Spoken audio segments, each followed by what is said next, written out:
साल 1996, जगह हैदराबाद का पुराना शहर यानी चार मीनार। यह वो दौर था जब इस इलाके से सांप्रदायिक तनाव की खबरें आम बात थी। ऐसे ही एक तनावपूर्ण माहौल के दौरान पुलिसिया गोली से एक नौजवान की मौत हो जाती है। इस खबर से इलाके के लोगों में गुस्सा था।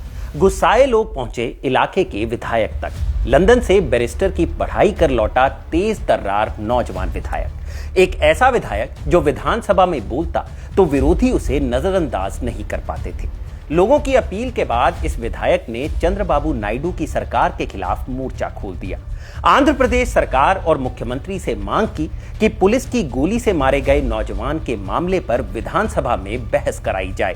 मुख्यमंत्री इस मांग पर राजी हो गए और इस बहस की तारीख तय हुई 12 दिसंबर 1996। इस तारीख को लेकर भी विवाद हो गया क्योंकि 11 दिसंबर 1996 को इस नौजवान विधायक की शादी थी। उसने इल्जाम लगाया कि जानबूझकर उसकी शादी के ठीक अगले दिन बहस की तारीख तय की गई है ताकि वो बहस में हिस्सा ना ले सके। लेकिन सूबे की सरकार ने उस विधायक के जज्बे को ठीक से आंका नहीं था। लोगों को लग रहा था कि शादी के अगले दिन वो विधायक कहां ही विधानसभा पहुंच पाएगा। लेकिन ये कयास तब धरे के धरे रह गए जब शादी के ऐन बाद बहस के दिन उस विधायक ने ठीक 7 बजे पूरी तैयारी के साथ विधानसभा में कदम रखा और जोरदार भाषण दिया। और आने वाले सालों में विधानसभा से लेकर लोकसभा तक सारे तथ्यों और दलीलों के साथ बहस ही इस नौजवान नेता की पहचान बन गई। सफेद फार्म अफ्रीका के कानून को महात्मा गांधी ने कहा था कि ये मेरा कॉन्शियंस इसको मानता नहीं, मैं इस कानून को कबूल नहीं करता हूं। तो महात्मा गांधी ने क्या किया, उन्होंने उस कानून को फाड़ दिया। तो मैं गांधी की तरह इस कानून को फाड़ता हूं। ये अनकॉन्स्टिट्यूशनल है सर।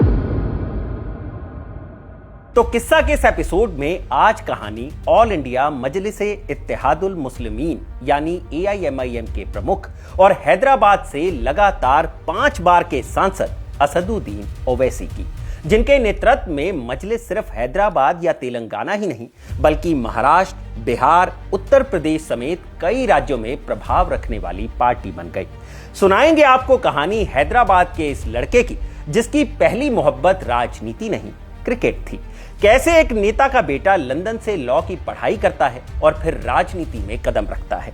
मजलिसे इत्तेहादुल मुस्लिमीन यानी MIM की कहानी भी सुनाएंगे जिस पर पाकिस्तान परस्त होने का तमगा चस्पा था और फिर कैसे असदुद्दीन ओवैसी के दादा ने इसे AIMIM में तब्दील कर दिया। क्या है वो किस्सा जब ओवैसी के पिता सलाउद्दीन ओवैसी को अपनी वफादारी साबित करने के लिए हजारों की भीड़ के सामने कुरान हाथ में लेकर कसम खानी पड़ी।